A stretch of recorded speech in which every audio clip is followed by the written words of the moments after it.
So again, we see this is highly cooperative. We have that exponential increase. As soon as one oxygen binds to a hemoglobin, you'll typically get 3 more binding to that same hemoglobin because this binding right here of oxygen to hemoglobin is so cooperative. Above this dotted line right here are 40-80, the optimal unloading partial pressure and percent saturation. All of this volume right here, all of this oxygen right here that I've shaded in is what gets unloaded. So all of that is the oxygen that gets unloaded into the actual tissues. Now, of course, as with any biological system, things can go wrong with our oxygen saturation partial pressure curve. So as it is right now, it increases and we hit our plateau. As we go up, we get a higher, as we increase our partial pressure, we get an increase in the percent oxygen saturation of hemoglobin.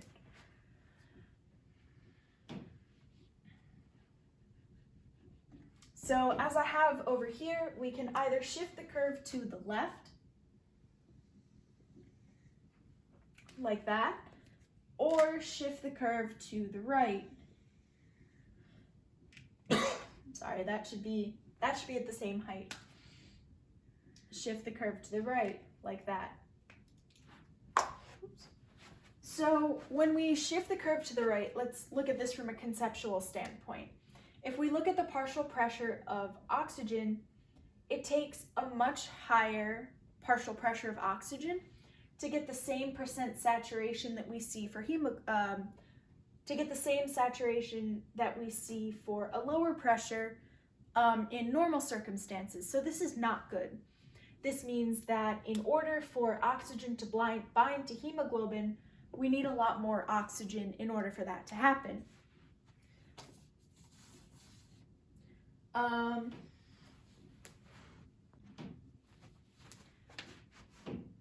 There are a few factors that can cause our oxygen saturation partial pressure curve to shift to the right. These include increasing the acidity of our blood, so increasing H+ in the blood. We'll see how this can happen when we look at the transport of CO2 in the blood. So we can increase the acidity of our blood. We can increase the amount of CO2 in the blood. We can increase the temperature of the blood. And then we can also increase the presence of BPG in the blood, which is, BPG is one of the intermediates that we see in glycolysis. So if we have a lot of glycolysis going on and this intermediate gets into the blood, it makes it a lot harder for oxygen to bind to hemoglobin. Looking back, we can also see that we can shift our curve to the left. Looking at this from a conceptual standpoint, it's the opposite of shifting the curve to the right. When we shift the curve to the left, we need a lot less partial pressure of oxygen to get the same percent saturation that we would see under normal conditions. So in order to shift the curve to the left, we can assume that it's the opposite of whatever happens to shift the curve to the right. So we'll see a decrease in the concentration of H+, so decreasing the acidity of the blood, decreasing the presence of CO2 in the blood, decreasing the temperature of the blood, and then decreasing BPG in the blood. Something special about this shift to the left is that we also see this with fetal hemoglobin, so the hemoglobin that we find in babies. So fetal hemoglobin will show this very high affinity for oxygen. So shifting to the left shows a much higher affinity for oxygen, the affinity between hemoglobin and oxygen itself, and shifting to the right is a dramatic decrease in this affinity for oxygen between oxygen and hemoglobin.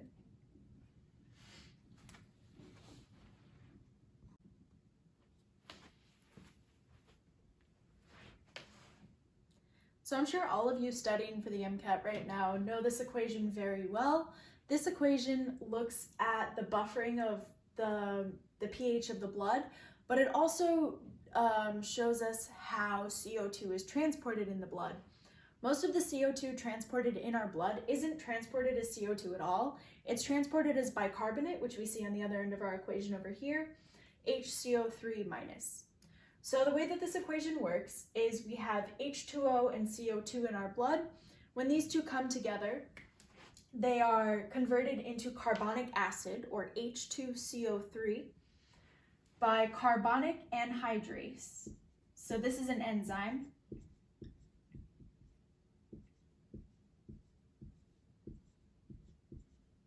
Our carbonic anhydrase is an enzyme found on red blood cells that converts H2O, water, and CO2 into H2CO3, our carbonic acid.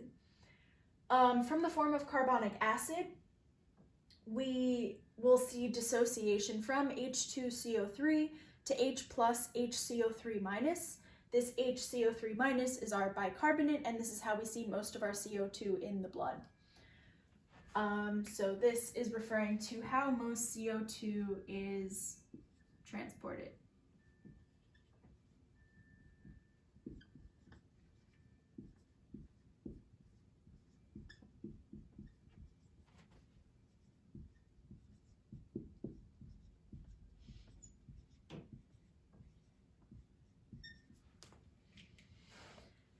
So yes, you do have to know this equation.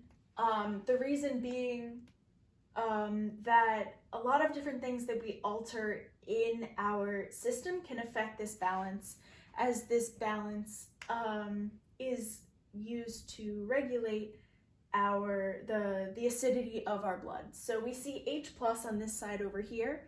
H plus is typically used to refer to acid, as the concentration of protons determines the acidity of a given environment or solution. So remembering back to general chemistry, we have to bring up Le Chatelier's principle. So back to Gen Chem, Le Chatelier's principle says that if one side of an equation increases, the other side of an equation must also increase. So I'm just going to erase this really quickly so we can go through how Le Chatelier's principle works for the bicarbonate equation. So say you're breathing really slowly, so hypoventilation, as we were talking about before. With hypoventilation, what gas increases in your blood? So think about that for a second. CO2. So hypoventilation, we're not breathing as quickly. We're not able to get rid of the CO2 that our body's producing via different metabolic processes. So we're going to see CO2 build up in the blood. According to Le Chatelier's principle, if we see an increase in CO2, we're going to see everything on the other side of these arrows increase as well. So if CO2 increases, that means carbonic acid also has to increase, because we have more of the reactants that produce H2CO3. It makes sense that more H2CO3 would then be made. And with more carbonic acid, H2CO3, in the blood, we have more carbonic acid that can dissociate into bicarbonate. So an increase of CO2 leads to more carbonic acid, which leads to more bicarbonate and more H+, more acid. So when we increase the amount of CO2 in the blood, we're increasing the concentration of hydrogen ions, which increases the acidity of the blood. That's an important thing to remember. More CO2, more H+, more acidity. This all works via Le Chatelier's principle. So then we'll take a second to look at the opposite of this. It works the same. Le Chatelier says if this side increases, this side must increase. It also works for decreases. So say we're hyperventilating. So we're breathing really quickly. We're getting rid of more CO2 than our metabolic processes are producing. We decrease CO2. If we have less CO2, we have less CO2 that can react with carbonic anhydrase to make carbonic acid. So carbonic acid also decreases. If we have less carbonic acid, there's less acid to dissociate into H+ and bicarbonate. So we see a decrease on this side of the equation as well. So a decrease in CO2 means less carbonic acid, which means less bicarbonate and less H+. So from this we can conclude that a decrease in CO2 leads to a decrease in the acidity of the blood, or our blood, we can also say, is becoming more basic. This is important because this equation right here is very useful in the buffering of our blood because it produces an acid, H+. So our body uses that to maintain our blood's pH at physiological levels. Yeah, it's also very important, like I've been saying, to understand how Le Chatelier's principle works. I can almost guarantee that that's going to pop up on one of your exams. You have to remember this equation and remember how to apply Le Chatelier's principle. The basics being, if one side increases, you'll get an increase on the other side. That can work from the bicarbonate side as well. So say we have metabolic acidosis, which we'll talk about later when we get to the kidney. But basically what that means is we have an increase in H+. If we increase the H+ in our blood, it works the same going the opposite direction. We'll see an increase in carbonic acid as well as CO2.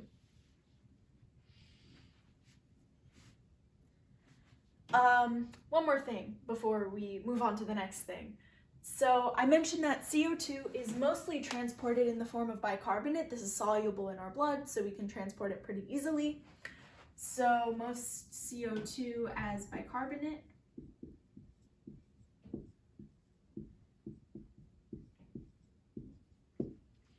But we'll also see some of our CO2 being transported as carbaminohemoglobin.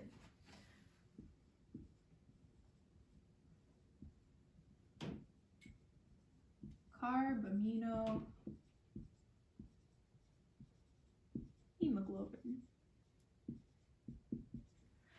Carbaminohemoglobin is just saying, okay, we had some CO2 that bound to hemoglobin instead of oxygen. This is a very small percentage of our CO2 because hemoglobin has a much higher affinity for oxygen than it does for CO2. And finally, we get some of our CO2 being transported, simply dissolved in the blood.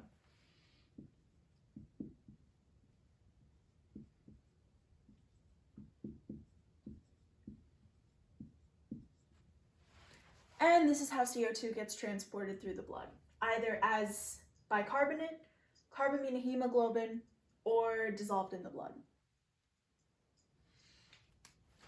Hi, Snuffles.